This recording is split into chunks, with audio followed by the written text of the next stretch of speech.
The thunderous march of General Lucius Valaros's army echoed across the frozen plains of Nordheim, like the heartbeat of some terrible god. 3,000 soldiers moved as one beneath a moonless sky, their armor gleaming with the blood of those who had stood against them. Their banners, black silk emblazoned with a crimson eye, fluttered in the bitter wind. Winter had come early this year, as if nature itself sought to slow the relentless conquest of the vampire general. At the vanguard rode Lucius himself, his pale visage unmarred by the centuries he had walked this earth. His black hair whipped around sharp features carved from marble, and his eyes, red as freshly spilled blood, surveyed the fortress city of Crovhaven that lay before him, the last stronghold of the north, the final piece in his century-long campaign to unite the fractured lands under his immortal rule. "The walls stand 60 feet high, my lord," said Commander Darius, his breath crystallizing in the night air. "Their archers are renowned throughout the 4 kingdoms." Lucius did not turn to acknowledge his second-in-command. "And yet they will fall before dawn breaks," he said, his voice carrying the weight of absolute certainty. "As all others have fallen." 5 kingdoms had already succumbed to his tactical brilliance and supernatural might. Where diplomacy failed, his legions prevailed. Where resistance emerged, his personal sword, Morning Star, silenced it. Some called him monster, others savior. To Lucius, such distinctions were meaningless.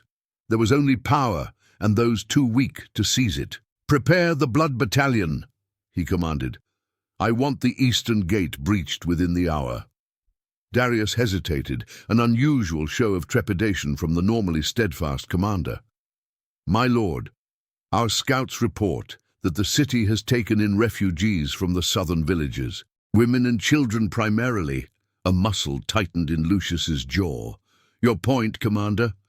Perhaps we might offer terms before—" "Terms!" Lucius's gaze finally shifted to the man beside him, and Darius instinctively recoiled. "I offered terms to King Aldrich 3 moons ago. He chose defiance over wisdom. Now he will learn the cost of such pride." Without another word, Lucius spurred his midnight stallion forward, leaving his commander to relay the orders. The Blood Battalion, a special unit comprised entirely of turned vampires, feral and young, would tear through Crovhaven's defenses like parchment. By sunrise, the northern kingdom would be his, and the unification of the continent nearly complete. Only the eastern steppes remained beyond his grasp. But their time would come. As Lucius approached the front lines, a curious sensation prickled at the back of his neck. Something unfamiliar, a whisper, amidst the cacophony of battle preparations. He closed his eyes, focusing his preternatural senses beyond the sounds of his army. There, carried on the wind, a melody. Haunting and delicate, it wove through the night like thread through fabric. A woman's voice, singing in a language he had not heard in centuries, the ancient tongue of the Veiled Isles, long since fallen to the sea. His eyes snapped open. "Who sings?" he demanded of no one in particular. A nearby captain looked up in confusion. "My lord?" The song. "Who is singing?" The captain exchanged nervous glances with his men. "I hear nothing, General."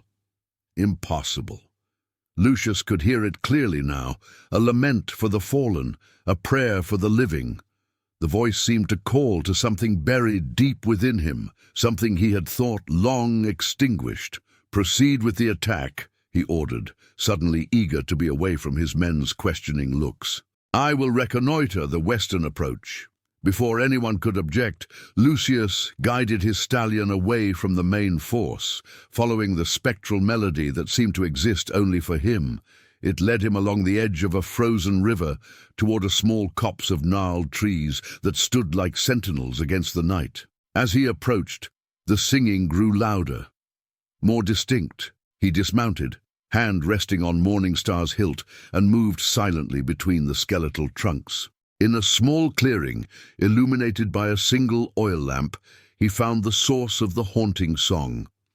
A young woman sat upon a fallen log, her slender fingers working a crude loom, while her voice rose and fell with the ancient words.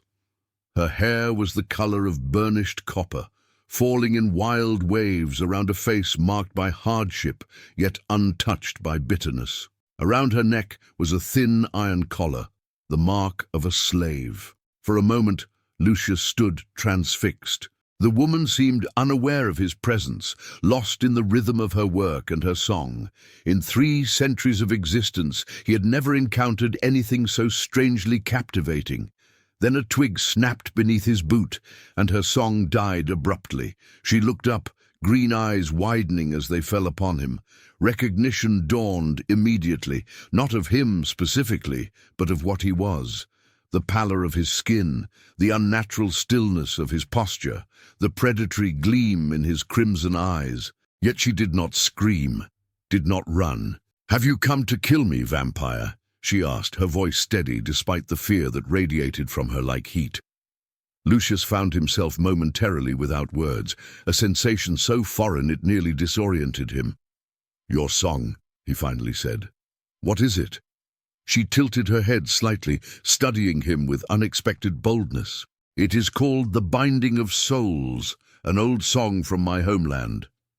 "The Veiled Isles," he said, surprising himself with the recognition. A flash of surprise crossed her features. "You know of them?"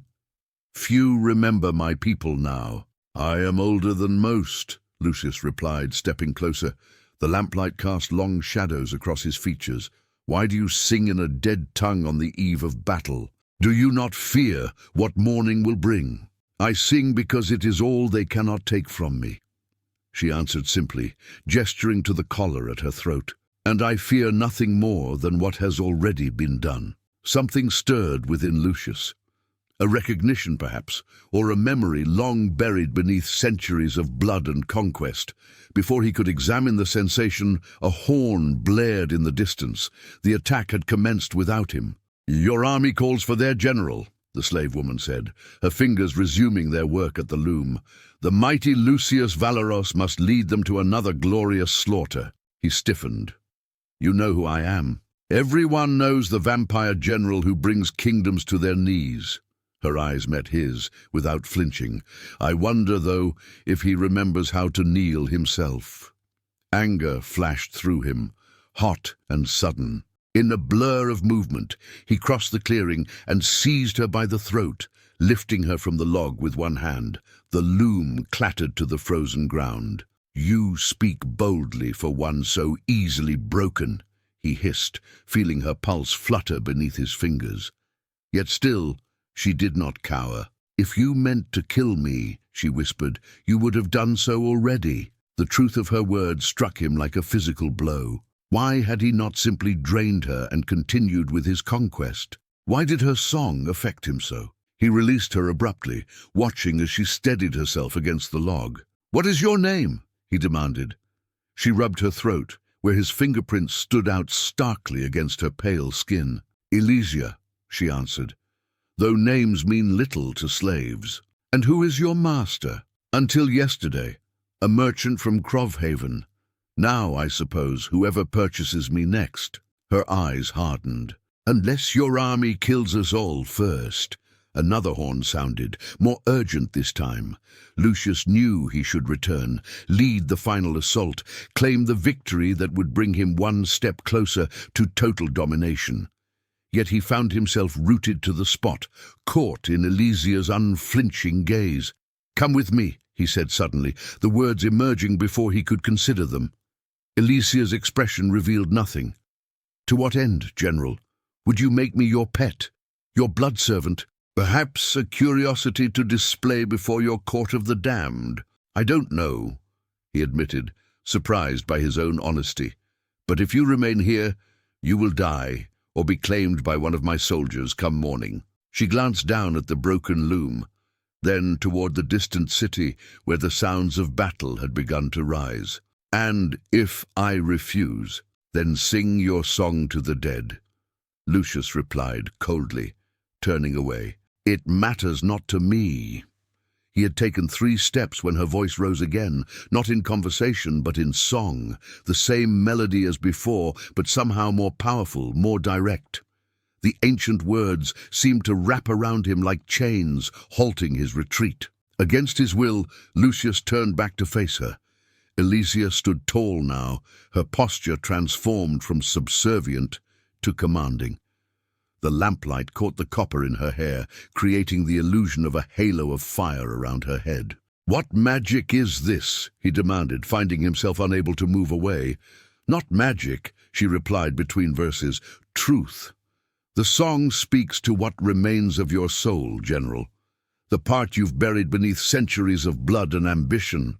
"I have no soul," he growled, fighting against the invisible pull of her voice. "All beings have souls," she countered, "even those who've forgotten them." The battle horn sounded a 3rd time, a pattern Lucius recognized as a call for his immediate presence. His army needed him.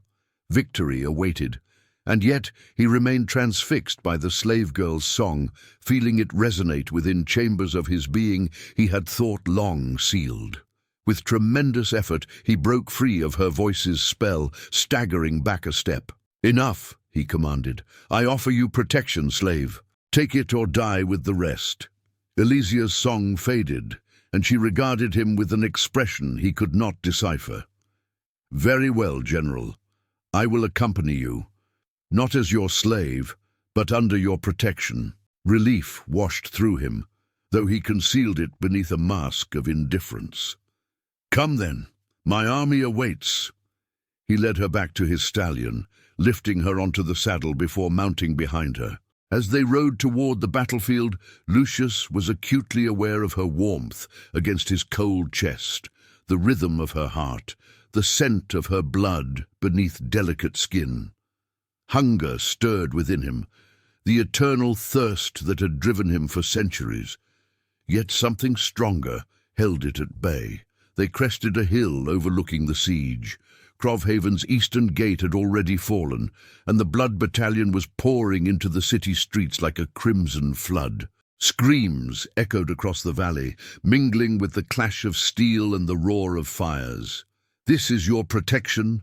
Elysia whispered, horror evident in her voice. Lucius did not answer. For the first time in centuries, he looked upon his handiwork and felt something beyond satisfaction or strategic pride, something uncomfortably close to doubt. "Your men await their general," she said, echoing her earlier words. "Will you lead them in this slaughter?" He stared at the burning city, at the culmination of his centuries-long campaign. One more kingdom to fall before his might, one step closer to absolute rule. "Yes," he said finally, "I must." As he urged his stallion forward, Elysia began to hum softly, not the full song from before, but enough to make him stiffen in the saddle. "Stop that," he ordered.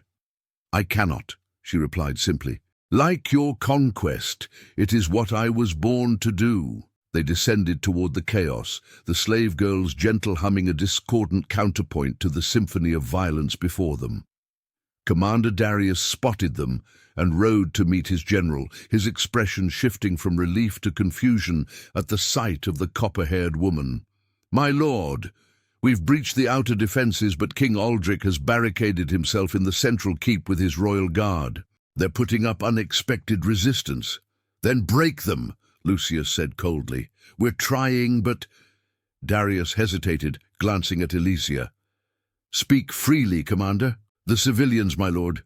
They're fighting alongside the soldiers, women with kitchen knives, old men with farming tools, even children wielding stones."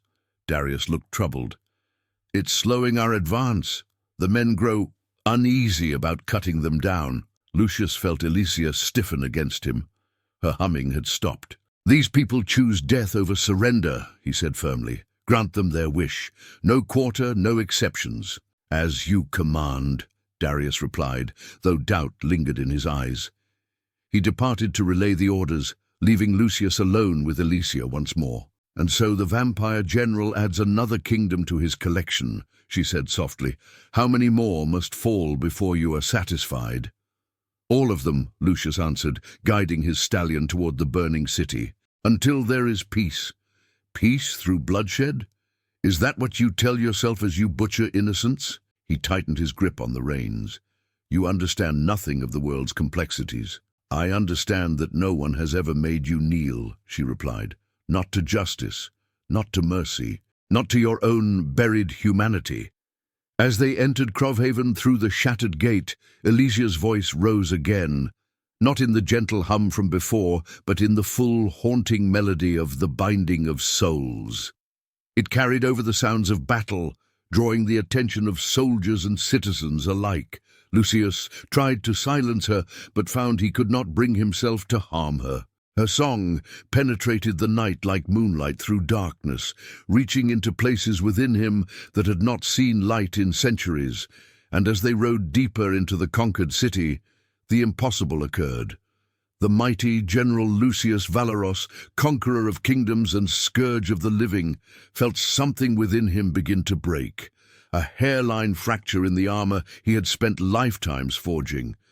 For the first time in 300 years, he questioned not just his methods, but his purpose. For the first time since his transformation, he wondered if conquest was truly his destiny.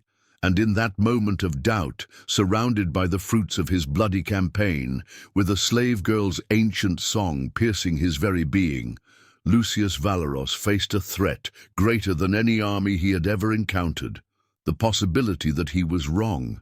The song Elysia sang echoed throughout Crovhaven, carrying through the smoke and carnage with unnatural clarity. Soldiers, both Lucius's men and the city's defenders, paused mid-combat, their weapons momentarily forgotten as the haunting melody washed over them. In that strange, suspended moment, Lucius could feel something shifting in the air around them, like invisible currents being redirected by her voice. "Stop this," he commanded, gripping her arm. "Whatever magic you're working."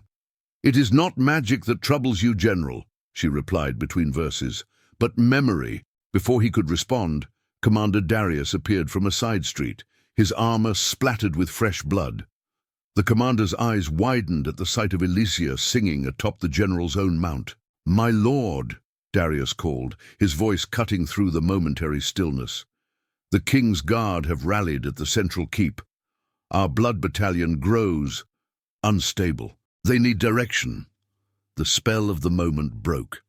Around them, combat resumed with renewed ferocity, though Lucius noted with disquiet that several of his soldiers glanced toward Elysia with expressions of strange recognition, as if awakening from a shared dream. "Take her," Lucius ordered, practically thrusting Elysia into Darius's arms as he dismounted. "Secure her away from the fighting. She is not to be harmed." Darius caught her awkwardly. "Sir, do not question me, Commander. Keep her safe and silent." Lucius drew Morningstar, its obsidian blade drinking in the firelight from the burning buildings around them. "I will deal with the king myself." As Darius led Elysia away, she looked back over her shoulder. "The binding cannot be broken by blade alone, General," she called, her voice carrying despite the chaos. "Remember that when you face what waits in the keep." Irritation flashed through him, at her cryptic warnings, at his own inexplicable reaction to her song, at the delay in his carefully orchestrated conquest. He turned away, signaling to his personal guard to follow him toward the center of the city. The streets of Crovhaven had become a labyrinth of death. Bodies of defenders and civilians alike littered the cobblestones, their blood running in dark rivulets toward the gutters. Buildings that had stood for centuries now smoldered, their ancient timbers feeding hungry flames. Yet as Lucius pushed deeper into the city, he encountered pockets of resistance far more organized than reports had suggested. At a narrow intersection, a barricade of overturned carts and furniture blocked their path. Behind it stood not soldiers, but ordinary citizens, blacksmiths, bakers, and merchants armed with makeshift weapons. "Stand down!" Lucius called to them. "Your king has abandoned you to slaughter. Surrender, and I grant you life." An elderly man stepped forward, a butcher by his blood-stained apron. "Life as slaves, as cattle for your kind?" He spat on the ground. "We know what happens to those who surrender to the vampire general." Lucius's patience thinned. Then you choose death. He raised his hand to signal the attack, but as his soldiers tensed to charge, a child's voice rose from behind the barricade, singing the same haunting melody Alicia had performed. Within moments, other voices joined, the song spreading through the defenders like wildfire. Lucius froze, an unfamiliar sensation clutching at his chest.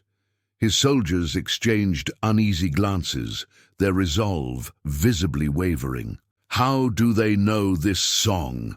hissed one of his lieutenants. "It's as if—" "Silence!" Lucius snapped. "They seek to unnerve you with peasant superstition. Tear down the barricade, now!" His men obeyed, but their usual precision was absent. As they engaged the defenders, Lucius pushed past the skirmish, leaving his guard to handle the resistance.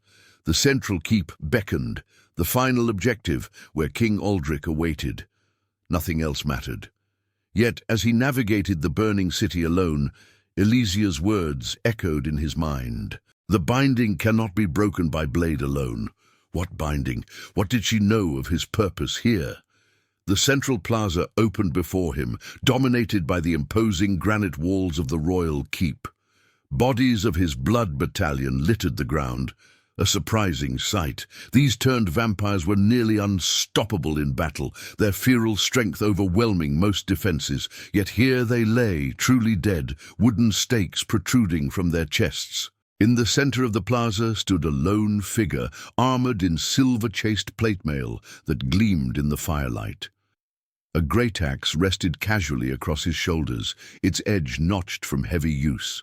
Though his helmet obscured his features, Lucius recognized the royal crest of Nordheim, emblazoned on his breastplate. "King Aldric," Lucius called, approaching with Morningstar held at his side. "Your city falls, your people die. End this futility and kneel before me." The armored figure chuckled, a surprisingly warm sound amid the devastation. "I am not Aldric," he replied, removing his helmet to reveal a weathered face framed by a silver-streaked beard. "The king evacuated with the children hours ago, through passages your scouts never found." Lucius tensed, reassessing the situation. "You wear the royal crest." "I am Thorvald, Master-at-Arms of Crovhaven." The man's eyes, a startling pale blue, assessed Lucius with unsettling calm. "And you are earlier than expected, vampire. Our seers predicted your arrival at dawn, not midnight." "Your seers?" Lucius's brow furrowed. "You speak as if you anticipated this attack." "Not just anticipated," Thorvald grinned, revealing teeth filed to points. An old warrior tradition of the north that Lucius had not seen in centuries. "We prepared for it, for you specifically." Warning signals flared in Lucius's mind. Something was wrong. This was not the desperate last stand of a doomed kingdom. This man, this Thorvald, showed no fear, only a predatory anticipation that Lucius recognized all too well from his own campaigns. "Enough riddles," Lucius snarled, bringing Morningstar to a ready position. "Stand aside or die." Thorvald's response was to begin whistling, the same melody Alicia had sung, the same tune the defenders at the barricade had taken up. The sound sent an unexpected chill through Lucius's immortal frame. "That song," Lucius growled. "What is its meaning?" "You truly don't remember?" Thorvald asked, genuine surprise crossing his features. "The Binding of Souls is the oldest song of the Veiled Isles, your homeland, Lucius. Before you became this," he gestured at Lucius with his free hand, "before you forsook your own people, homeland." The words struck Lucius like a physical blow. Fractured images flashed through his mind, salt spray against rocky shores, circular stone temples crowned with perpetual flames, voices raised in the same haunting melody that now pursued him through Crovhaven. "You know nothing of me," Lucius said, though uncertainty colored his voice. "I know you were born Lucian Valaros, third son of the High Priestess of the Veiled Isles," Thorvald replied calmly. "I know you fled when the seas rose and the islands sank. I know you traded your soul for the power to never feel helpless again." His eyes narrowed. "And I know the copper-haired slave girl you brought into our city is no accident." Lucius attacked without warning, Morning Star singing through the air with supernatural speed. Thorvald impossibly parried the strike with his great axe, the weapons meeting with a sound like thunder. "The slave!" Lucius hissed as they strained against each other. "What is she to you?" Thorvald pushed back with surprising strength for a mortal, breaking their deadlock. "She is the last true daughter of the Isles," he said, circling warily. "The final descendant of your own bloodline, your many times great niece, vampire." "Lies!" Lucius charged again, his blade a blur of obsidian fury. Thorvald met each strike, moving with a grace that defied his bulk and age. "She bears the birthmark, does she not?" Thorvald called between parries. "The crescent moon behind her ear, the mark of the High Priestess's line. You have it too, or did before your transformation scarred it away." Lucius faltered, his next attack missing its mark. He had indeed noticed such a mark on Alicia when he lifted her onto his mount, a detail he had dismissed, yet now triggered something deep and forgotten within him. Taking advantage of his hesitation, Thorvald pressed forward, his axe sweeping in deadly arcs that forced Lucius onto the defensive. For a mortal, the man's skill was extraordinary. "What game do you play?" Lucius demanded, retreating a step. "Spinning tales of a dead civilization to distract me from your defeat?" "No game, son of the Isles," Thorvald replied. "Only the culmination of preparations, centuries in the making. Why do you think Aldrich refused your terms? Why do you think we welcomed refugees from every village you conquered? We needed Alicia here. We needed you to find her." A cold realization dawned on Lucius. "You used her as bait." "She volunteered," Thorvald corrected. "The slave collar was her idea, a way to seem insignificant to your scouts. The song was to awaken what remains of your true self." Fury exploded within Lucius. With inhuman speed, he dropped Morningstar and seized Thorvald by the throat, lifting the armored man as if he weighed nothing. "Enough of your lies! I will drain you dry and mount your head on Crovhaven's walls." Thorvald didn't struggle against the iron grip. Instead, he began to sing, the full melody of the binding of souls, his voice strained but clear, despite Lucius's chokehold. The song seemed to reverberate through the plaza, amplified by some unseen force. Pain lanced through Lucius's skull, sharp and unexpected.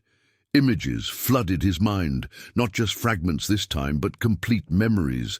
A childhood spent in temple gardens overlooking a sapphire sea, training in the ancient martial traditions of the Isles. The terrified faces of his family as the waters rose, as the ground beneath their feet crumbled away, and a promise made in desperation to a shadowy figure on a storm-racked shore. "Anything. I will give anything to never be powerless again." Lucius released Thorvald, staggering backward as the weight of suppressed memories threatened to overwhelm him.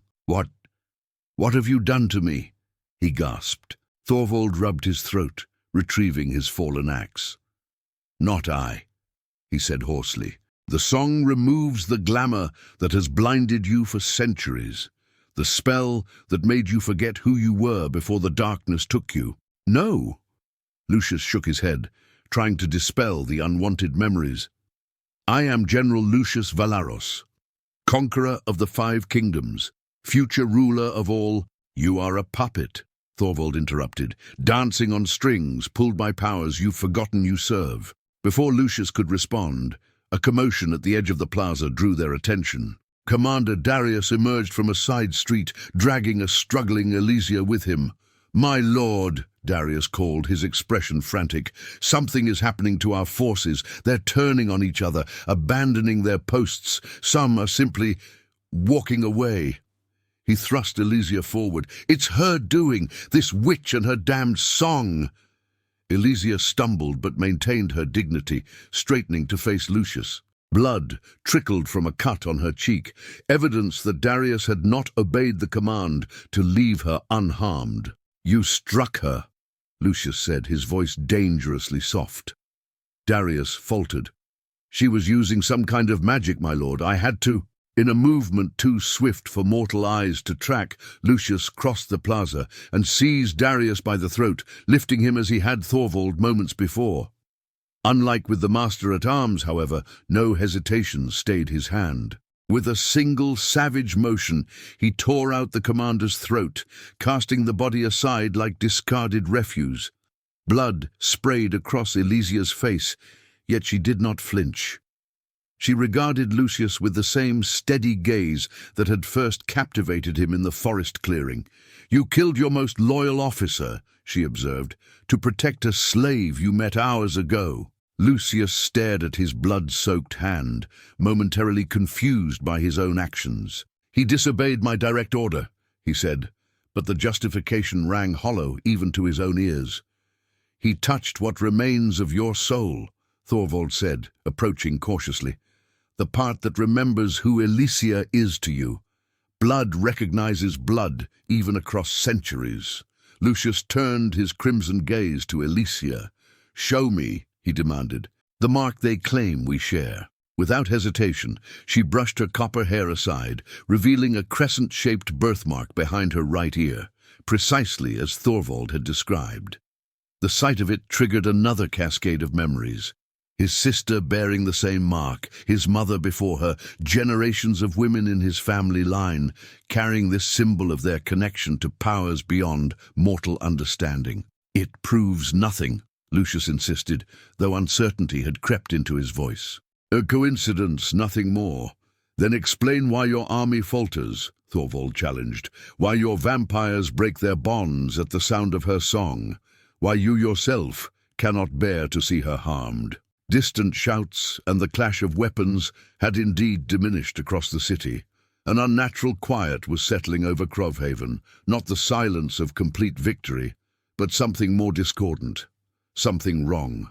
"My army," Lucius began, "is no longer entirely yours," Elysia finished for him. "The binding of souls does exactly what its name suggests, Uncle. It binds what has been severed.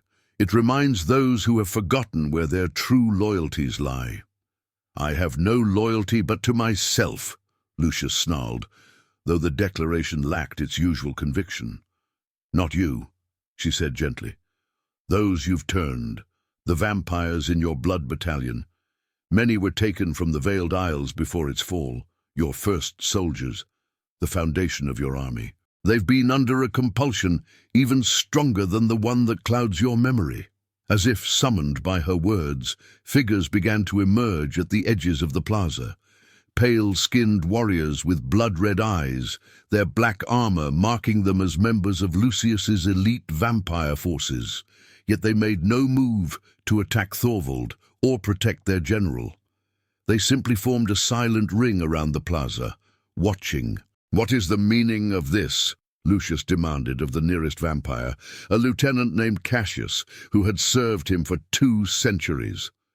Cassius knelt, but not to Lucius. He bowed his head to Elysia. "Daughter of the Isles," he said, his voice rough with disuse, "we hear your call. The binding weakens." One by one, the other vampires knelt as well, their weapons laid before them in a gesture of surrender, not to Crovhaven, but to Elysia herself. "What have you done?" Lucius rounded on her, genuine fear creeping into his voice for the first time in centuries. "What spell is this?" "The same spell that was cast on you, Lucian," she replied, using his original name. "The day you made your bargain on the shores of the Drowning Isles. The day you accepted power from the Ancient Ones in exchange for leading their conquest."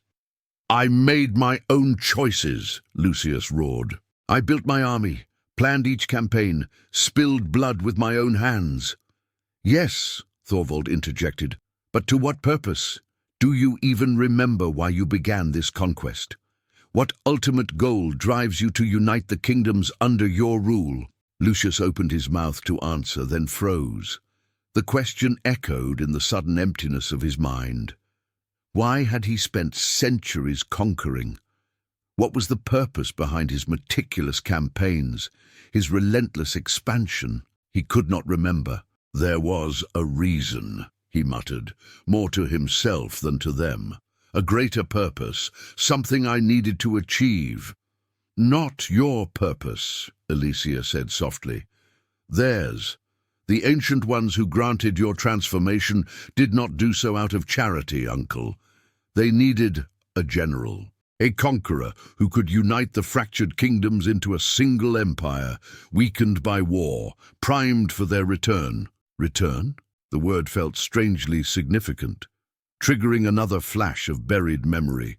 A promise made on that storm-lashed shore. Unite them all under one banner, and we shall return to claim what is ours. The ancient ones ruled this world before humanity, Thorvald explained, his tone that of a teacher reciting an important lesson. They were driven back into the void when the 7 kingdoms united against them millennia ago. They cannot return unless the kingdoms fall to a single ruler, a condition of the magical binding that banished them. And they chose you, last son of the High Priestess, Elysia continued, because your bloodline carries the power to break or strengthen such bindings. They twisted your grief for your lost homeland into a weapon, made you forget who you were, what you loved, turned you into their perfect general. Lucius shook his head, fighting against the implications of their words. If what you say is true, then my entire existence has been a lie. Thorvald finished for him. A carefully orchestrated campaign serving masters you'd forgotten you had. Around the plaza, the kneeling vampires remained motionless, awaiting some command from Elysia. Beyond them, the sounds of battle had ceased entirely. An eerie silence had fallen over Crovhaven. And now what? Lucius demanded, suddenly exhausted beyond measure. You've turned my own forces against me, planted doubts with your lies and songs. What is your purpose here, beyond tormenting me with false histories? To offer you a choice, uncle, Elysia said, stepping closer, despite Thorvald's warning gesture. The first real choice you've had in 3 centuries. She held out her hand, palm up. In it lay a small object, a pendant carved from pale blue stone, its surface etched with spiraling patterns that seemed to shift in the flickering light.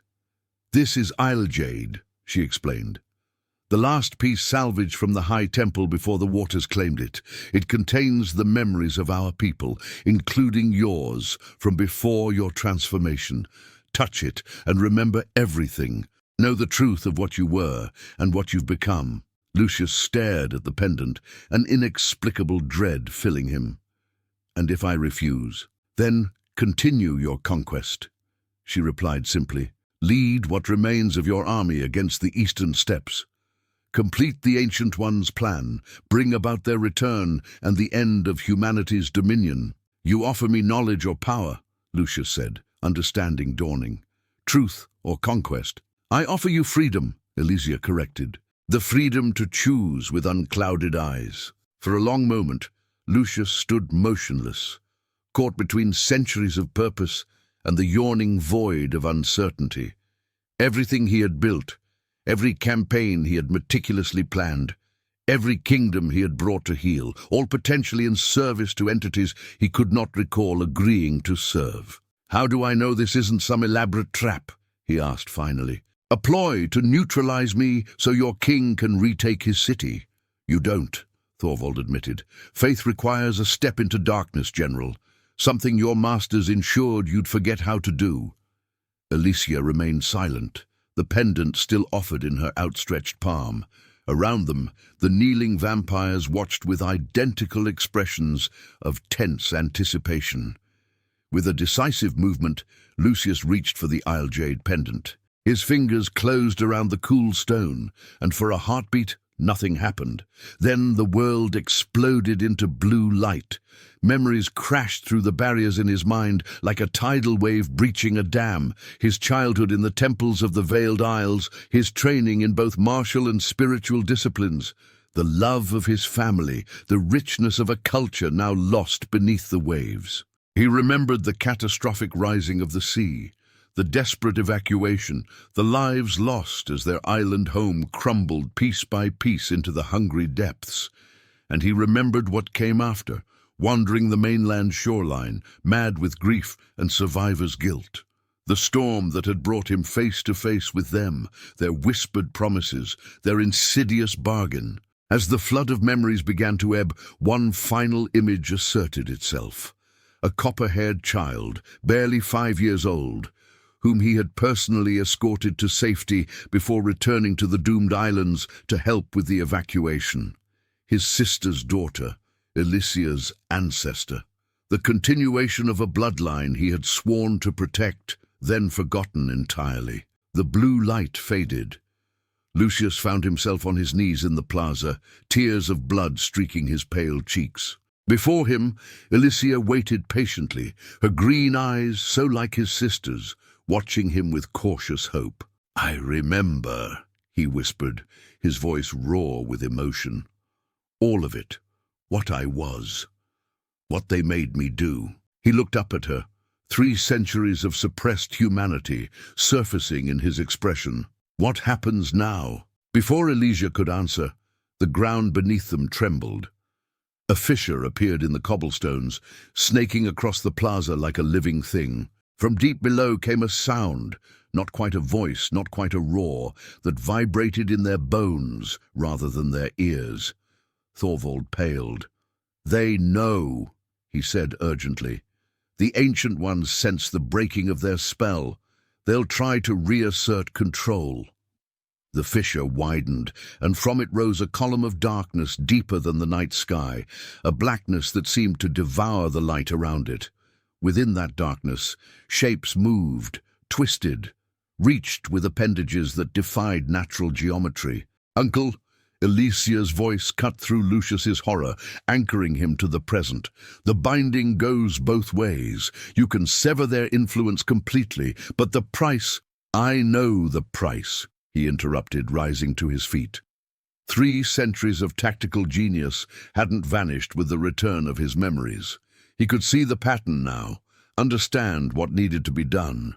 "Get everyone out of the city. Take my turned soldiers with you. They'll follow your blood right now that the compulsion is broken." "What are you planning?" Thorvald demanded. Lucius retrieved Morningstar from where it had fallen. The obsidian blade seemed to pulse with malevolent energy, resonating with the darkness emerging from the fissure. "This blade was their gift to me," he said, examining the weapon with new understanding. "Forged in the void between worlds, meant to prepare the way for their return by drinking the blood of kings. With each royal line I extinguished, the binding that keeps them at bay weakened." He looked up at Alicia, resolve hardening his features. "But blood magic can be redirected." Understanding dawned in her eyes. "You mean to turn their weapon against them?" "I mean to give my existence purpose again," Lucius corrected. "Now go. This is not a request."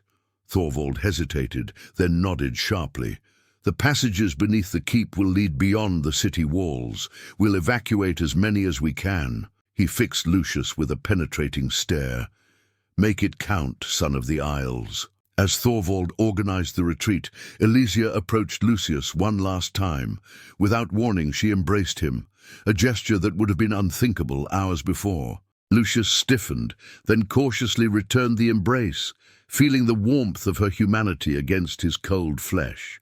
"Our people believed redemption was always possible," she whispered against his chest. "That no soul was ever truly lost. Some crimes cannot be undone," he replied softly, "but perhaps they can be balanced by one final act of atonement." She pulled away, studying his face as if committing it to memory. "I'll preserve your true story," she promised. "Not the legend of the vampire general, but the truth of Lucian Valaros, last son of the High Priestess, who remembered himself in time." With that, she turned and followed Thorvald and the others, leaving Lucius alone with the spreading darkness. The column had grown, tendrils of void reaching outward like grasping fingers. Within it, voices now whispered, ancient, furious voices speaking in languages no human tongue was designed to pronounce. "You betray us, General." "I reclaim myself," Lucius replied, gripping Morningstar in both hands, "and I revoke your right to this world. You cannot stop what was set in motion centuries ago. The 7th Kingdom will fall. We will return."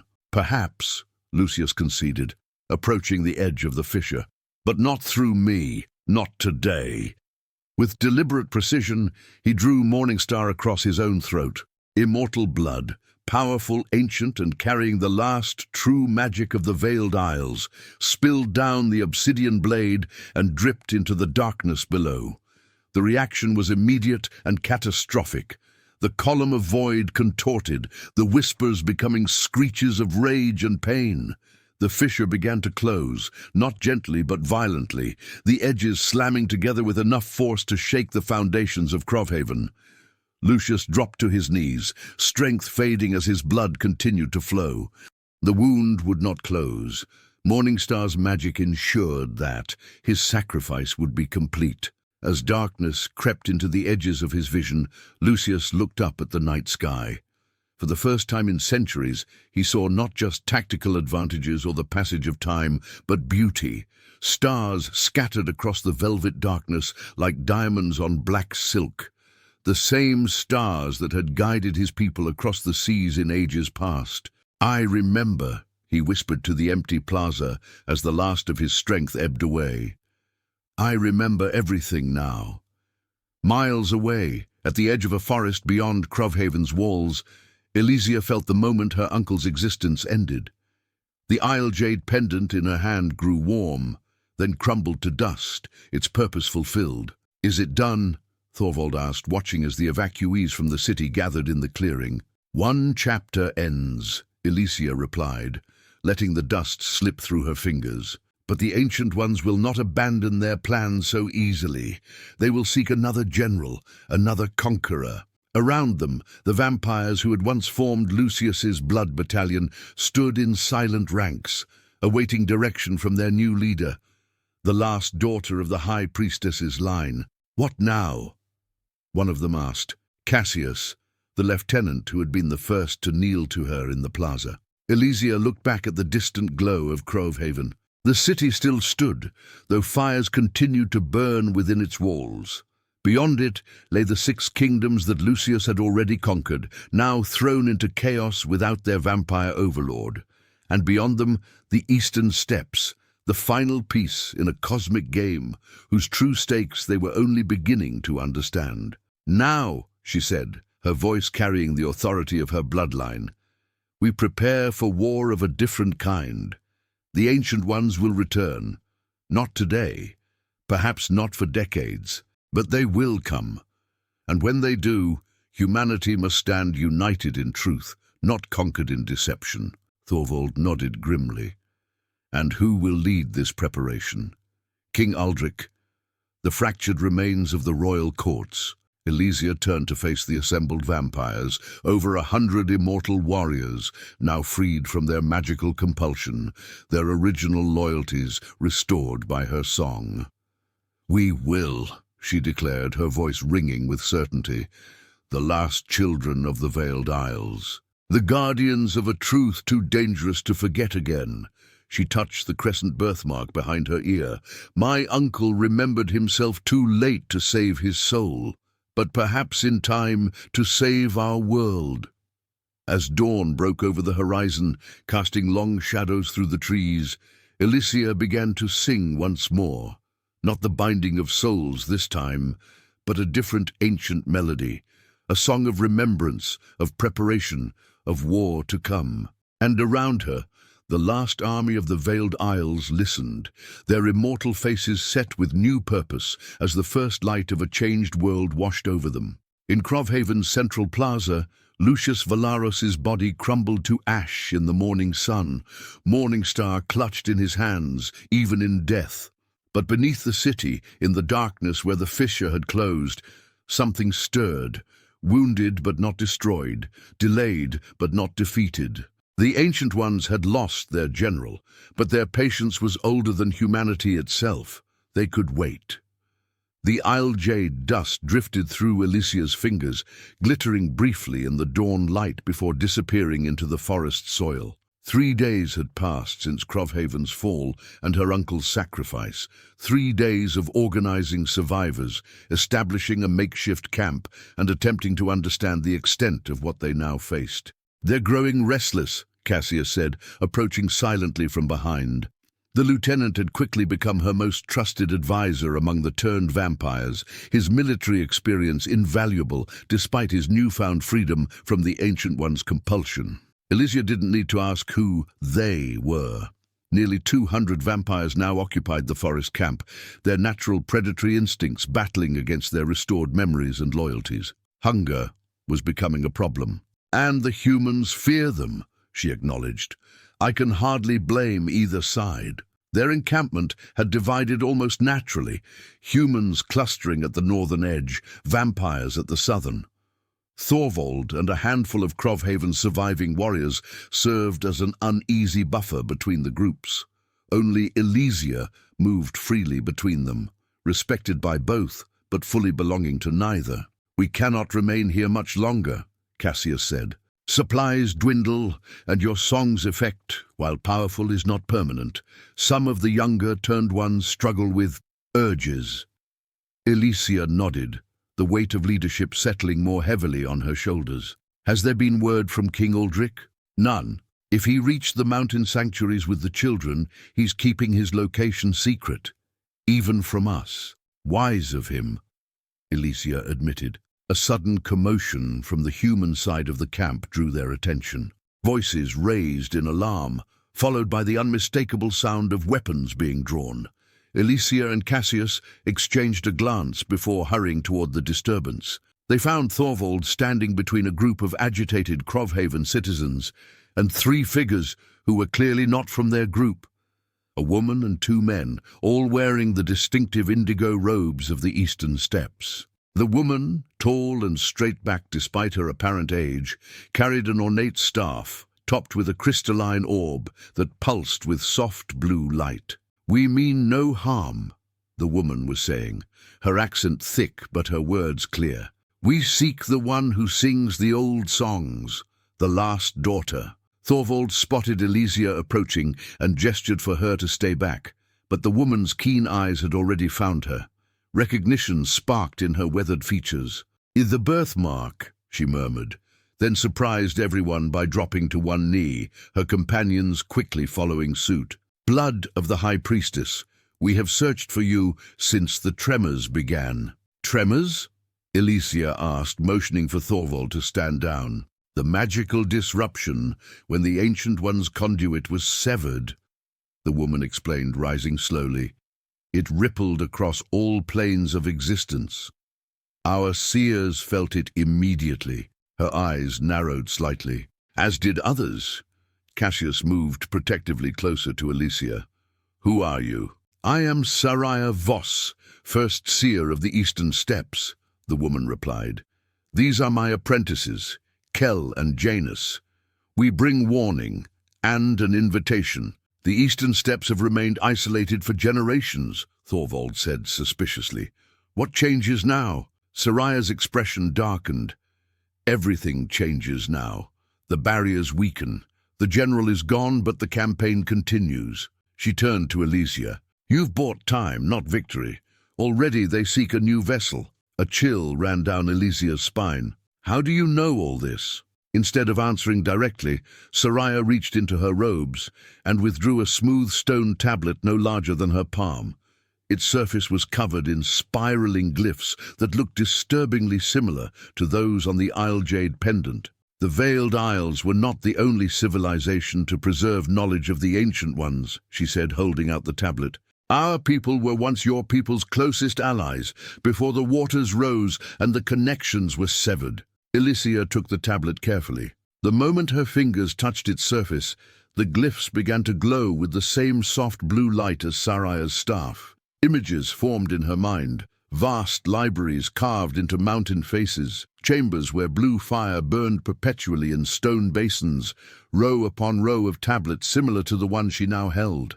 "The Eastern Archives," she whispered, the knowledge flowing into her from the tablet itself. "The largest repository of pre-cataclysm knowledge remaining in the world," Sariah confirmed, "including the complete history of the Ancient One's first invasion and the spells used to bind them beyond our reality." Thorvald stepped closer, eyeing the tablet with newfound respect. "Knowledge that might help us prepare for their return." Knowledge that is now in grave danger, Soraya corrected. 3 nights ago, as the general fell in Crovhaven, our outermost settlements were attacked by forces bearing no banner, led by no known commander. My uncle's army? Alicia asked, alarmed. No. These were living men, not vampires. Mercenaries from all 6 conquered kingdoms, fighting with unnatural coordination and purpose. Their eyes...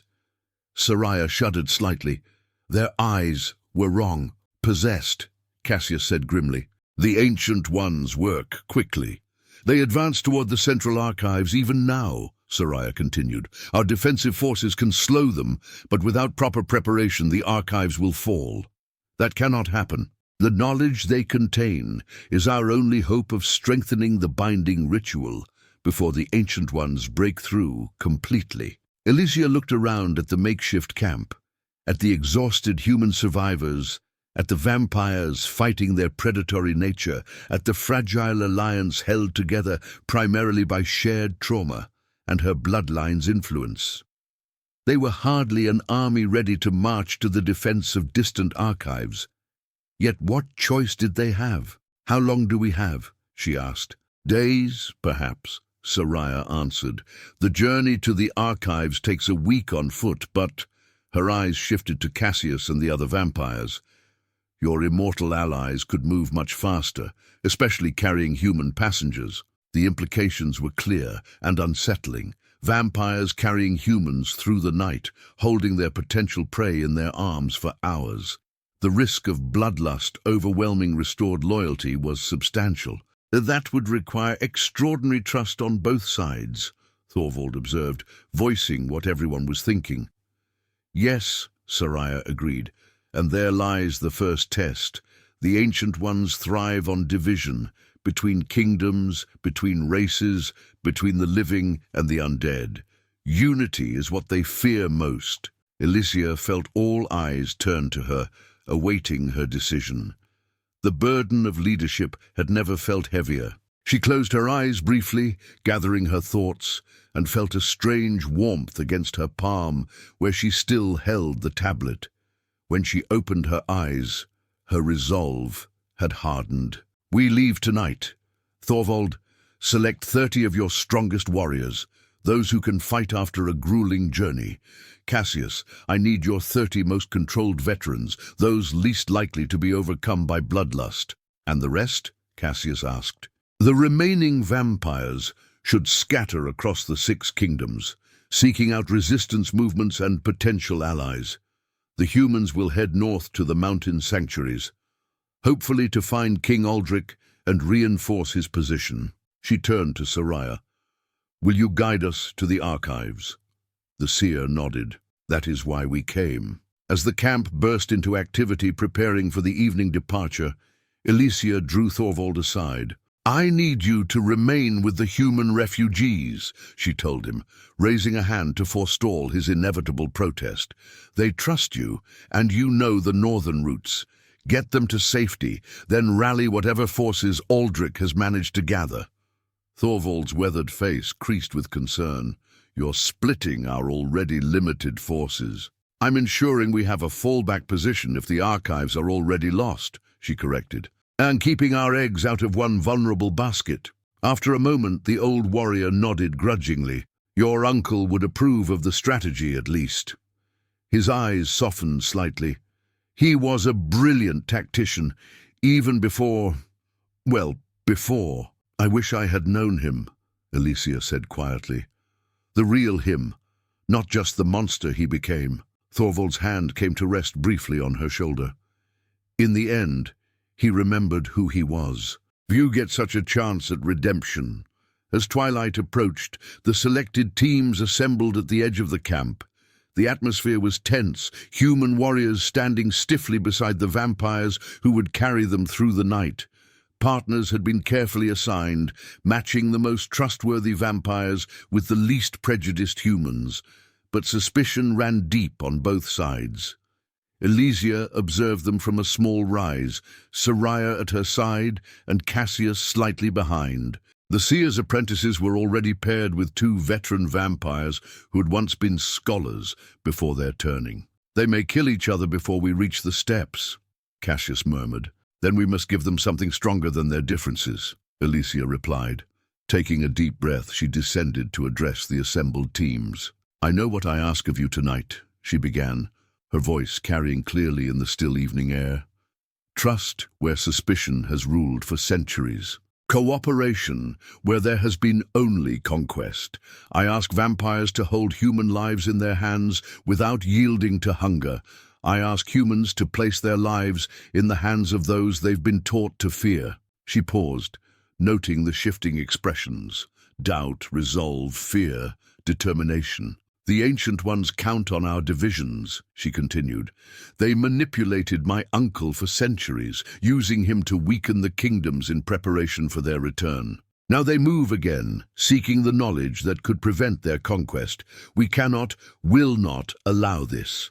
As she spoke, she felt a strange energy building within her, not unlike what she had experienced when singing The Binding of Souls, but somehow more focused, more directed.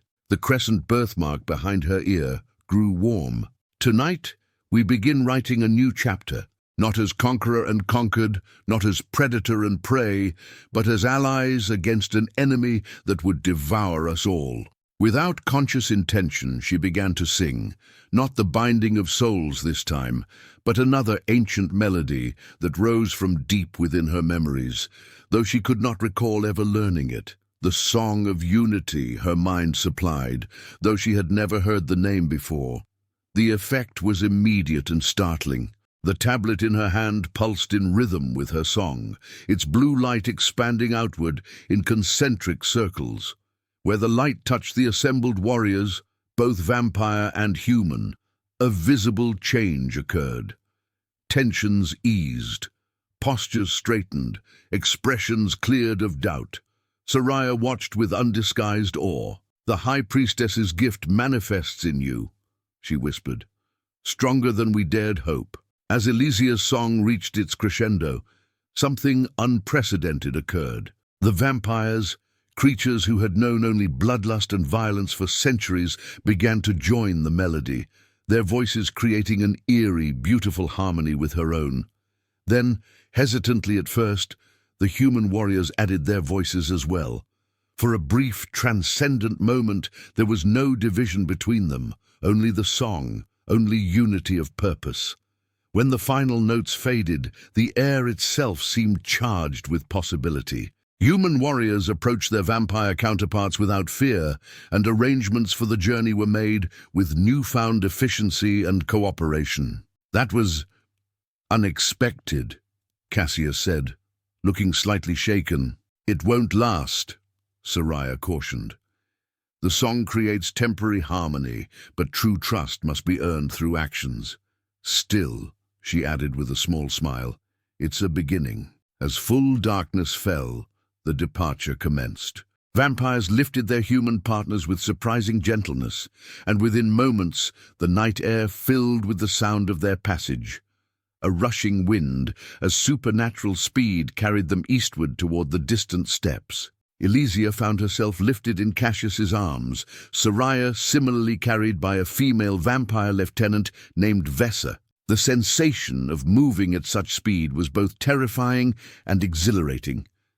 The forest blurring into streaks of shadow, the night air cold against her face. They traveled without stopping, the vampires' endurance allowing them to maintain their supernatural pace through the night. By dawn, they had covered ground that would have taken days on foot, reaching the border of what had once been the Kingdom of Eastmark, the third realm to fall to Lucius's conquest. As the first light threatened the eastern horizon, Soraya directed them to a series of caves set into a hillside. We must shelter during daylight, she explained, as they settled into the cool darkness, not just for our vampire allies, but because the Ancient One's servants have eyes everywhere now. They will be searching for us. While the vampires retreated to the deepest recesses of the caves to escape the deadly sunlight, Elysia gathered with Soraya and the human warriors near the entrance, where filtered daylight provided enough illumination to examine the tablet more closely. This contains only a fraction of the knowledge stored in the archives, Soraya explained, but it may help prepare you for what's to come. Under her guidance, Elysia learned to access more of the tablet's stored information. History that had been lost for centuries, details of the Ancient One's first invasion thousands of years ago, and fragmented descriptions of the ritual that had banished them. "They came through tears in reality," she read aloud, "drawn by the spilled blood of kings and the folly of would-be conquerors. 7 mages from 7 kingdoms united their powers, weaving a binding spell using royal bloodlines as anchors." "Yes," Soraya confirmed, "each royal family became a living seal, their continued existence maintaining a portion of the binding. When your uncle began systematically eliminating royal bloodlines, he was unknowingly weakening the spell that kept the Ancient Ones at bay," Elysia finished, the horror of it sinking in. 6 kingdoms conquered, 6 royal lines extinguished. "All but the eastern steppes," one of the human warriors added, "which explains why they're attacking there now." Elysia frowned, something nagging at her. "But wait, if the royal bloodlines were the anchors of the binding and 6 are already gone, why haven't the Ancient Ones already returned in full?" Soraya completed her thought. "Because the ritual required 7 bloodlines as anchors, but an 8th was added as a failsafe, a bloodline not tied to any kingdom." Understanding dawned like a cold sunrise. "The High Priestess's line," Elysia whispered. "My line, yes. Your ancestors foresaw the possibility of kingdoms falling and added their own blood to the ritual, a hidden anchor that would maintain the binding even if all others failed." Soraya's expression grew grave. "That's why the Ancient Ones corrupted your uncle, rather than simply killing him. They needed to use him to destroy the other anchors, while keeping him ignorant of his own bloodline's importance." "And now?" Elysia asked, though she feared she already knew the answer. "Now you are the last of your line, the final anchor preventing their full return. They will hunt you with everything they have." Soraya's eyes were filled with sympathy. "Even as we race to reach the archives, they are coming for you, last daughter." As if summoned by her words, a distant sound reached them, the rhythmic march of hundreds of feet, approaching from the west, the direction they had come from. One of the human scouts appeared at the cave entrance, his face pale with alarm. "An army approaches," he reported tersely, "at least 1,000 strong humans, but their movements are wrong, synchronized too perfectly, and their eyes," he shuddered, "their eyes are black, pupil to lid." "Possessed," Soraya confirmed grimly. "The Ancient Ones have found us sooner than I feared." "How?" Cassius demanded, emerging from the deeper caves despite the danger of filtered sunlight burning his skin. "We left no trail a mortal could follow." "They don't track by mortal means," Soraya replied. "They sense the bloodline." Her gaze fixed on Elysia. "They sense you." Elysia felt the weight of every eye in the cave, vampire and human alike, fall upon her. The fragile unity forged by her song now faced its first true test. "We cannot fight 1,000 with 60, one of the human warriors said, "not possessed ones who feel no pain, fear no death." "We must reach the archives," Soraya insisted. "Everything depends on it." Cassius stepped forward, his skin already blistering where sunlight touched it. "The vampires can hold them back while the humans escape with Elysia. We're harder to kill." "No," Elysia said firmly. "More division is exactly what they want." She turned to Soraya. "How far are we from the archives?" 3 nights' journey at vampire speed." Elysia nodded, decision forming. "Then we split into 3 groups, not 2. Most of our force continues directly to the archives with you, Soraya, to prepare its defenses. A small vampire contingent creates a false trail north. And she took a deep breath. "I go south alone." Immediate protests erupted from all sides, but she raised her hand for silence. "They track my bloodline. If I move separately, their main force will follow me, not you. That gives the archives time to prepare." "It's suicide," Cassius objected. Not alone, Elysia corrected. I'll take 3 volunteers, 1 vampire, 2 humans. A small group can move quickly and hide effectively. We'll lead the possessed army on a chase away from both the archives and your northern decoy, then circle back east when we've created enough distance. Debate raged for several minutes, but as the sounds of the approaching army grew louder, even the strongest objectors recognized the tactical necessity of her plan. Volunteers stepped forward immediately, Cassius from the vampires, and 2 of Crovhaven's most skilled scouts from the humans.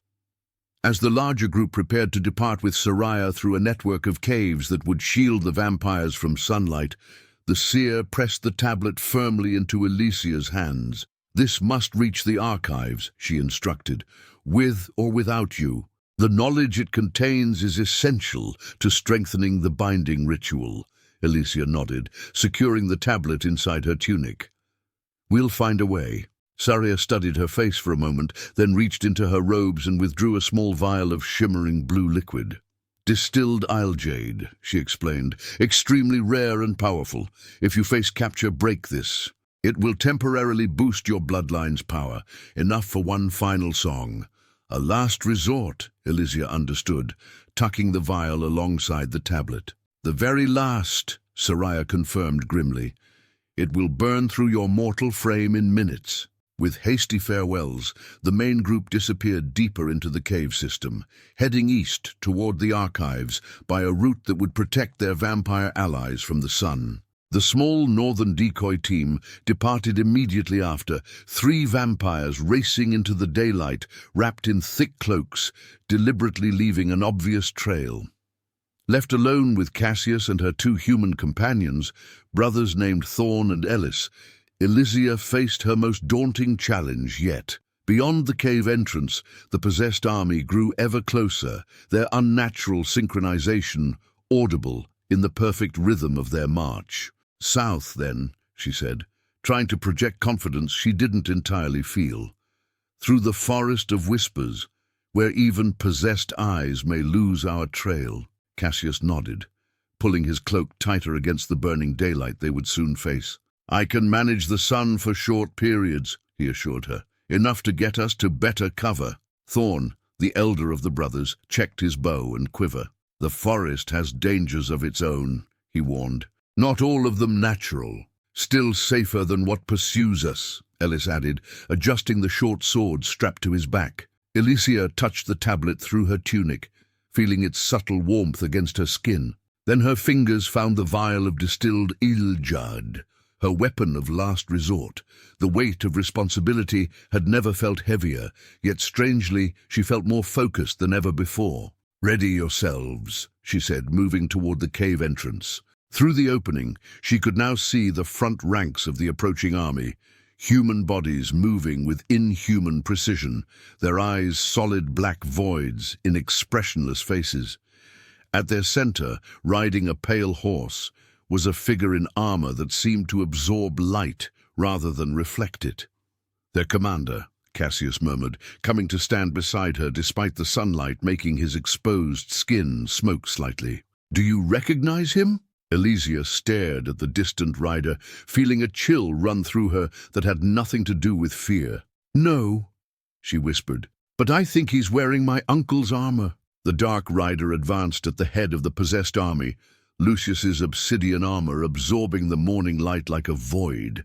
Each step of his pale horse left withered grass in its wake, as though death itself followed in their path. Elysia felt Cassius tense beside her, his ancient instincts recognizing a threat beyond mortal comprehension. We need to move, she whispered, pulling back from the cave entrance. Now, as they slipped from the cave's southern exit, Elysia cast one final glance at the approaching horde. The dark rider had stopped, his featureless helmet turning with deliberate slowness toward their position. Though separated by hundreds of yards, she felt his awareness lock onto her like a physical touch, cold and invasive. He senses me, she breathed. Cassius wasted no time, sweeping her into his arms despite his skin blistering in the morning sunlight. Then we give him something to chase. They fled southward, Thorn and Ellis keeping pace remarkably well for mortals. The forest line was visible in the distance, a dark smudge against the rolling hills, but the open ground between offered no cover. Behind them, a horn blasted 3 times, followed by the thunderous sound of the army changing direction. "They're coming!" Ellis called, glancing over his shoulder. "Faster!" Cassius urged, his face contorting with the pain of sunlight exposure, but his stride never faltering. They reached the forest's edge, just as the vanguard of the possessed army crested the hill behind them. The transition from sunlight to shadow was immediate and disorienting. The Forest of Whispers earned its name from the constant susurration of leaves, despite the absence of wind. Ancient trees, with trunks wider than village houses, created a canopy so dense that perpetual twilight reigned beneath. Cassius set Elysia down gently, his burned skin already beginning to heal in the forest's shadows. "We have minutes at most before they reach the tree line. Then we make them count," Thorn said, notching an arrow to his bow. "The forest floor is soft here. We can mask our trail." Working quickly, they obscured their footprints and moved deeper into the ancient woodland. The Forest of Whispers had a reputation throughout the kingdoms, a place where paths shifted, where travelers reported hearing voices calling their names, where compasses spun uselessly and the stars were never visible through the dense canopy. Few entered willingly, fewer still emerged. For nearly an hour, they maintained a grueling pace, following animal trails and shallow streams to confuse their trail. The constant whispering of the leaves created an unsettling backdrop to their flight, sometimes seeming to form words just at the edge of comprehension. "Did you hear that?" Ellis asked suddenly, stopping in his tracks. "Hear what?" Elysia replied, though she'd begun to notice it too. Patterns in the whispers, almost like conversations in a language she almost understood. "The forest knows we're here," Cassius said grimly. "And it's curious." A distant crash echoed through the trees, the sound of the possessed army entering the forest with none of their group's caution. The whispers intensified, taking on a note of agitation. "The forest doesn't like them," Thorn observed, his expression simultaneously relieved and disturbed. "It recognizes the Ancient One's touch." "Can we use that?" Elysia asked, an idea forming. Cassius considered this. "The old stories say the Forest of Whispers was ancient, even when the 7 kingdoms were young, that it remembers the first invasion." Elysia removed the tablet from her tunic, its surface cool against her palms. "Then perhaps it remembers this as well." Closing her eyes, she pressed the tablet against the massive trunk of the nearest tree. Immediately, the whispers around them changed tone, becoming more focused, more urgent. The tablet began to glow with its soft blue light, pulsing in rhythm with the strange sounds. "What are you doing?" Ellis asked nervously. "Asking for help," Elysia replied, her voice distant as information flowed from the tablet into her mind. Knowledge of the forest's true nature, its role in ancient conflicts, words in a language older than humanity. Almost instinctively, she began to sing a melody she had never heard before, yet somehow knew perfectly, the song of roots and memory. The effect was immediate and astonishing. The massive tree's bark rippled beneath her hands, patterns forming that resembled the glyphs on the tablet. The whispering intensified, spreading outward like ripples in a pond, tree to tree through the endless woodland. "The forest remembers," she whispered between verses. "It was here when they first came. It helped seal them away." Around them, the ground began to shift and buckle. Roots emerged from the soil, twisting into complex patterns before submerging again. The whispers had become a chorus, the entire forest seemingly responding to Elysia's song. Distant screams erupted, human voices raised in terror.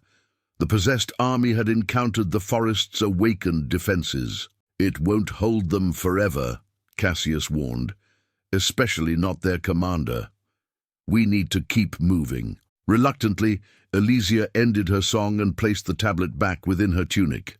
The massive tree's bark retained its glyph-like patterns, pulsing faintly blue even as she stepped away. East, she decided.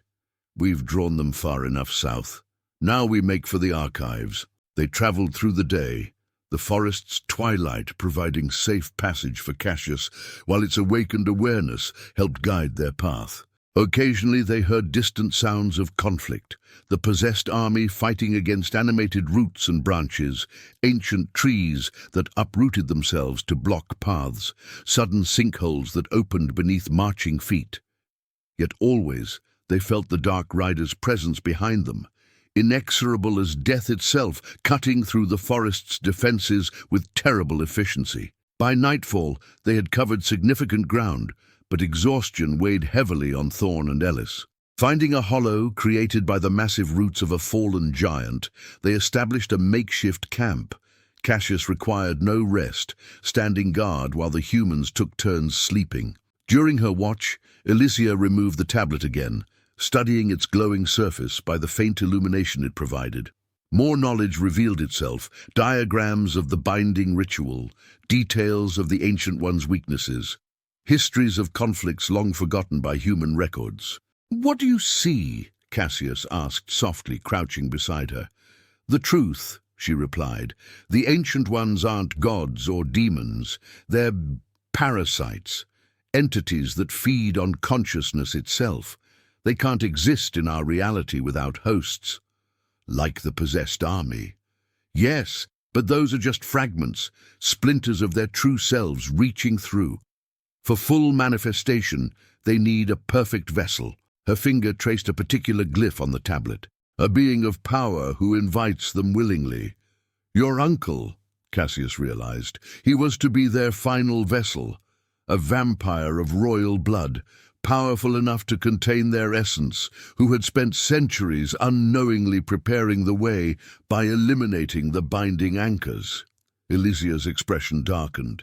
But he remembered himself at the critical moment, denying them their perfect host. "So who rides behind us wearing his armor?"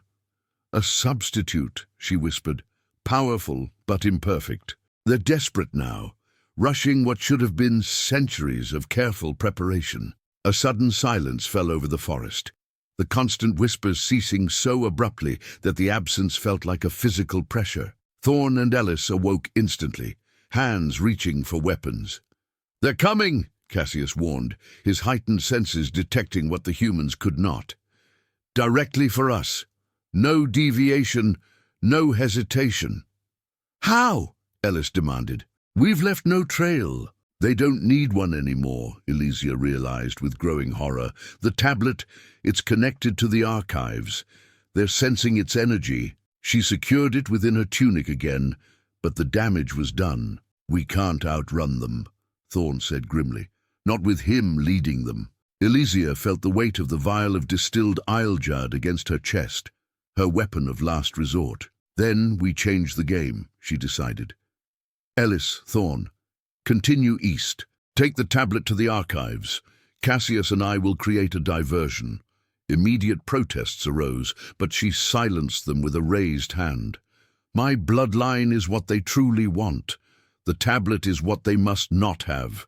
This is the only way to ensure at least one reaches safety." After a tense moment, the brothers reluctantly agreed. Elysia handed the tablet to Thorn, the elder of the two. 3 days east, you'll find a river with white stones. Follow it upstream to a split cliff that resembles a wolf's jaws. The archive's southern entrance lies within," she instructed, the knowledge flowing from her mind as if she had always known it. "How will you find us?" Ellis asked. "I'll follow my blood," she replied cryptically, touching the crescent birthmark behind her ear. "Now go, quickly." As the brothers disappeared into the darkness, Elysia turned to Cassius. "We head north," she said, loudly. "Toward the possessed army?" he questioned, though he was already preparing to move. "Toward their commander," she corrected. "I have an idea." They moved through the forest with deliberate noise, Elysia singing fragments of the Binding of Souls loudly enough to carry through the trees. The whispers of the forest returned, agitated and warning, but they pressed on toward the approaching threat. "Whatever you're planning," Cassius said as they ran, "I hope it's better than suicide." "The archives contain the knowledge to strengthen the binding ritual," Elysia explained between breaths, "but they require something we don't have. Royal blood from all 7 original kingdoms. 6 bloodlines are gone, extinguished by my uncle. And the 7th is protected in the steppes," Cassius nodded. "I fail to see how this helps us. The ritual used blood as anchors because blood carries memory, genetic memory, passed down through generations. But the tablet showed me another way." Her hand went to the vial of distilled isle jade. "With enough power, memory itself can substitute for blood." Understanding dawned in Cassius's ancient eyes. "You mean to use your bloodline's power to access the memories of the fallen kingdoms?" "Yes.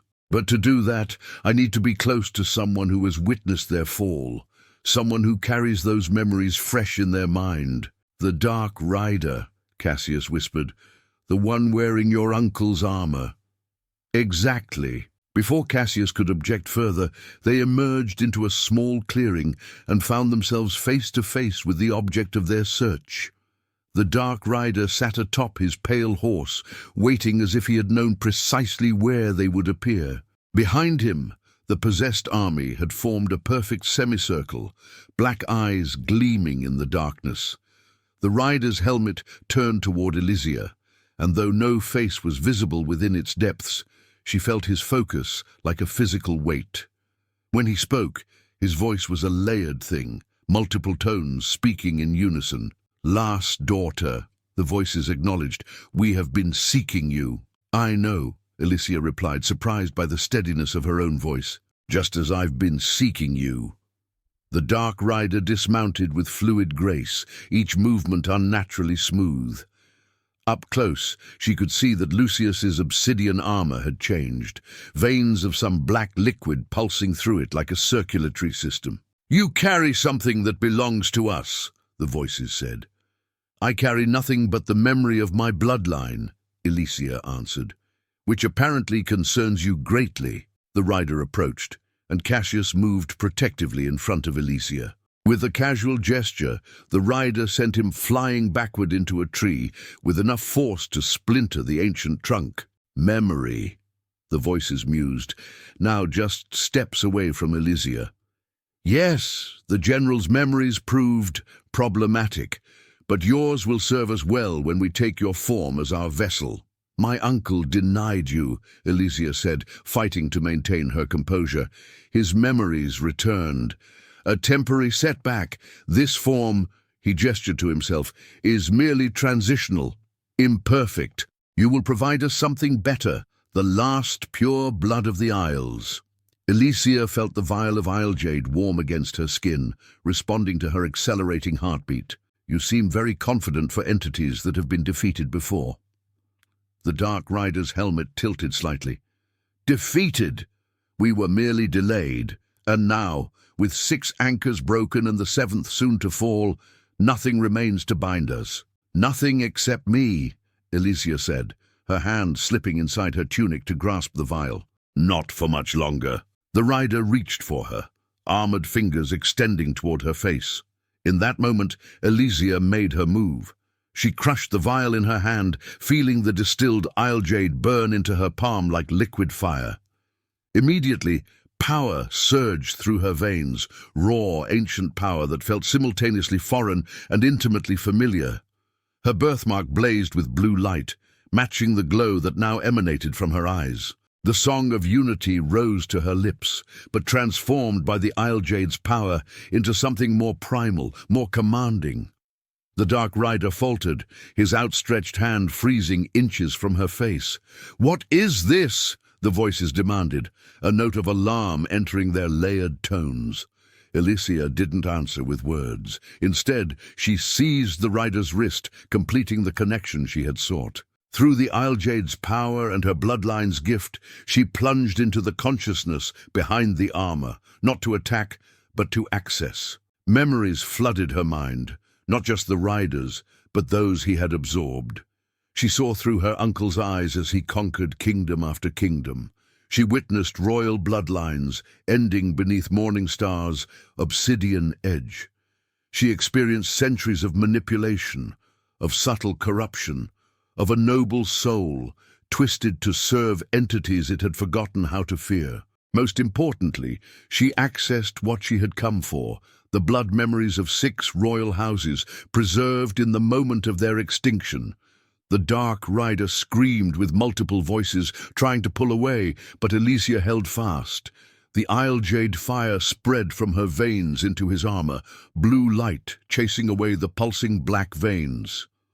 "Release us!" the voices commanded, their layered tones discordant with panic. "I release them," Elysia countered, her voice carrying the authority of her bloodline, amplified by the Isle Jade's power.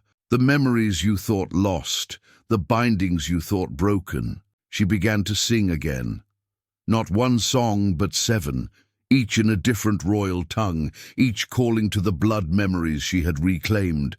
Around them, the forest itself joined her chorus, the whispers becoming a structured chant that echoed her melody. The possessed army fell into disarray, their perfect synchronization shattered as the entities controlling them recoiled from the song's power. Some collapsed lifeless to the ground, others fled screaming into the darkness. The Dark Rider convulsed in Elysia's grip, the obsidian armor cracking as blue light poured from the fissures. "This changes nothing," the voices insisted, though weaker now. "The archives will fall. The final anchor will break." "No," Elysia replied, feeling her mortal frame beginning to burn away under the Isle Jade's power. Her skin had taken on a translucent quality, blue light visible beneath. "The binding is remade, stronger than before, not with blood, but with willing memory." In a final surge of desperate strength, she pulled the Dark Rider close, completing the connection. The obsidian armor shattered, revealing not a person, but a writhing mass of shadow and teeth that howled with alien voices. Cassius, recovering from his impact with the tree, staggered forward. "Elysia!" he called in horror, seeing her physical form becoming increasingly transparent, consumed by blue fire. "Find Thorn and Ellis," she commanded, her voice echoing strangely. "Protect the tablet. The archives must complete what I've begun." The formless entity that had worn the armor lunged at her, but passed through her increasingly incorporeal form. Elysia's song reached its crescendo, and with it, the Isle Jade's power reached its peak. Her physical body dissolved completely into blue light, momentarily forming the shape of a crescent moon before expanding outward in a shockwave of power. The Ancient One's servant, the fragment of their consciousness that had pursued them, was caught in the blast, its shadowy form dispersing like smoke in a hurricane. The possessed soldiers still present collapsed like puppets with cut strings. As the blue light faded, silence fell over the forest of whispers. Where Elysia had stood, only a small crescent-shaped mark remained burned into the forest floor, glowing faintly blue. Cassius approached it slowly, falling to his knees beside the symbol. "No," he whispered, "not like this." The forest's whispers resumed, but different now, harmonious rather than chaotic. Among them, Cassius could almost hear Elysia's voice, though whether it was memory or something more, he couldn't tell. "The binding requires sacrifice freely given," her voice seemed to say, "a willing anchor to hold what blood alone cannot." Miles away, Thorn and Ellis felt the shockwave pass through the forest as a gentle breeze carrying the scent of the sea. The tablet in Thorn's hands blazed briefly with blue light, new glyphs appearing on its surface, the record of what Elysia had done.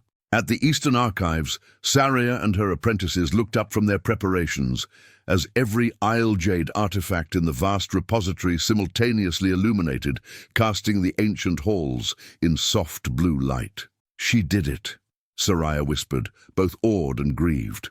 "The last daughter has become the eternal anchor." 3 days later, Cassius reached the archives with the forest's guidance, carrying news of Elysia's sacrifice. The tablet, now in the archivist's care, confirmed what they had already sensed. The binding had been remade, stronger than before. The Ancient Ones had been forced back beyond the veil of reality, their influence severely curtailed. "Not defeated," Soraya cautioned, as they gathered in the archive's central chamber, where a memorial to Elysia had been established. "But contained, perhaps, for centuries this time." "And her sacrifice?" Cassius asked, his ancient eyes showing emotional depths he had thought long lost. Soraya placed her hand on a newly formed jade pillar at the chamber's center, where a crescent symbol matching Elysia's birthmark glowed with steady blue light. "Not an ending," she replied softly. "A transformation. The High Priestess's bloodline was always connected to powers beyond our understanding. Elysia has become something new, memory made manifest, the living anchor that binds what would destroy us." "Can she return?" Thorn asked, voicing what Cassius could not bring himself to. "Perhaps in time," Soraya answered.